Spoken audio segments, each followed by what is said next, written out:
30 days, 10 habits, and one uncomfortable truth I didn't expect. Most people quit self-improvement in less than a week.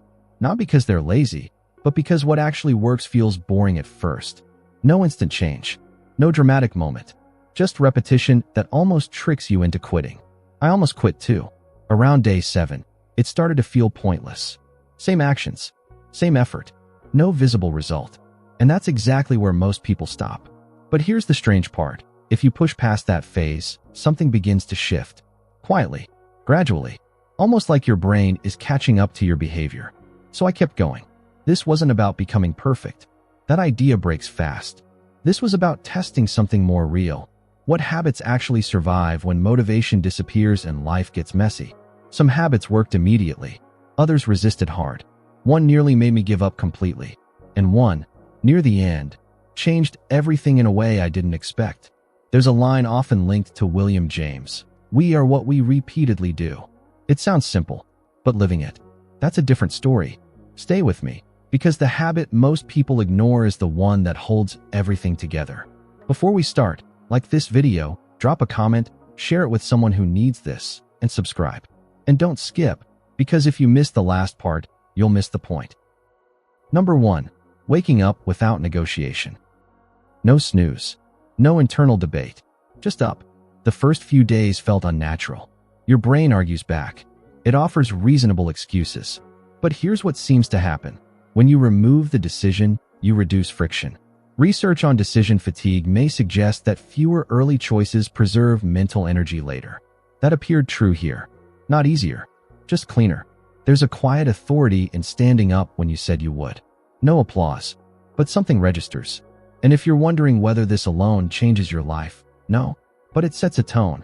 Open loop. What happens when that tone carries into your next decision? Number 2.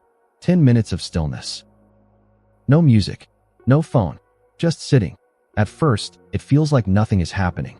Then something uncomfortable shows up, your thoughts, unfiltered. That's the point. A concept from mindfulness theory suggests attention is like a muscle. It strengthens with use, but resists at first. That resistance is part of the process. Around day 8, the noise softens slightly. Not gone, just less aggressive. You begin noticing patterns, reactions, habits inside your thinking. And once you see them, they're harder to ignore. Curiosity builds here. That matters. Number 3. Moving your body daily. Not extreme workouts, just consistent movement. Some days it was a walk. Other days, something more structured. The key wasn't intensity, it was continuity. There's a principle in behavioral science. Consistency often outperforms intensity over time. That appears to hold. Energy levels didn't spike dramatically. They stabilized. And that stability changed how decisions felt. Less resistance, less drag. You don't notice it immediately, but skip a day after building momentum, and you feel the difference. That contrast teaches you more than motivation ever could. Number 4. Intentional learning. 20 minutes. One focused topic. Not scrolling. Not passive watching. Actual engagement. Here's the shift. Learning stops being something you consume and starts becoming something you build. Cognitive science suggests active recall strengthens retention more than passive exposure. That explains why this felt different. You begin connecting ideas, seeing patterns across topics. It's subtle, but over time, your thinking sharpens. And that creates confidence, not the loud kind, but something steadier. Number 5. Writing things down. Not journaling for aesthetics, just clarity. What did I think today? What worked? What didn't? At first, it feels repetitive. Then patterns appear.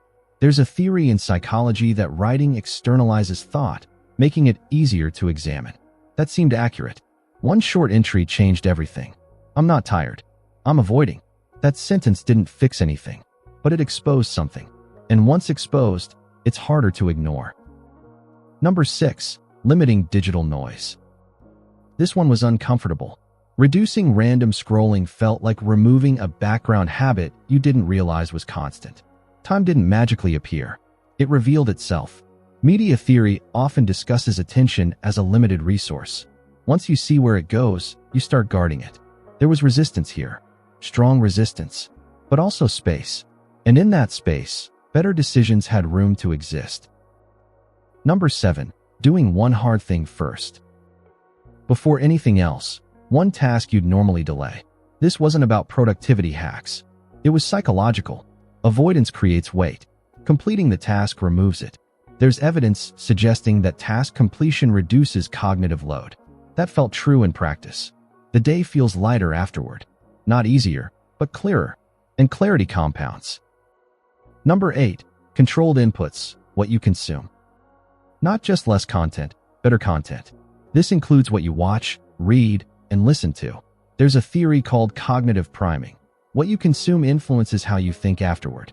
You start noticing this quickly. Negative inputs shape your perception. So do intentional ones. The shift here isn't dramatic. It's directional. And direction, over time, matters more than speed. Number 9. Consistent sleep timing. Not perfect sleep, just consistent timing. Going to bed and waking up at similar hours stabilizes more than you'd expect. Sleep research often points to rhythm being as important as duration. That may explain the effect. Energy becomes predictable, and predictability reduces friction in everything else. This habit doesn't feel exciting. It feels foundational, which is exactly why most people overlook it. Number 10. Keeping promises to yourself. This is where everything changed. Not big promises, small ones. I'll do this. Then doing it. There's a concept in self-perception theory. We infer who we are based on what we do. So when you follow through, even on small commitments, your identity shifts. Not instantly, but noticeably. You start trusting yourself, and that trust affects every other habit. Miss this, and the system weakens. Build this, and everything strengthens. 30 days didn't make life perfect. That's not the outcome. What changed was quieter, and arguably more important. Decisions became simpler. Resistance didn't disappear, but it lost some control. And most importantly, there was a growing sense of internal reliability. Not confidence built on hype. Confidence built on evidence. If there's one takeaway, it's this. Small actions, repeated without drama, seem to reshape how you see yourself. And that changes everything. If this gave you something to think about, like the video, drop your affirmation in the comments, share it with someone who's stuck, and subscribe for more. Because the next step isn't learning more. It's choosing one habit and starting.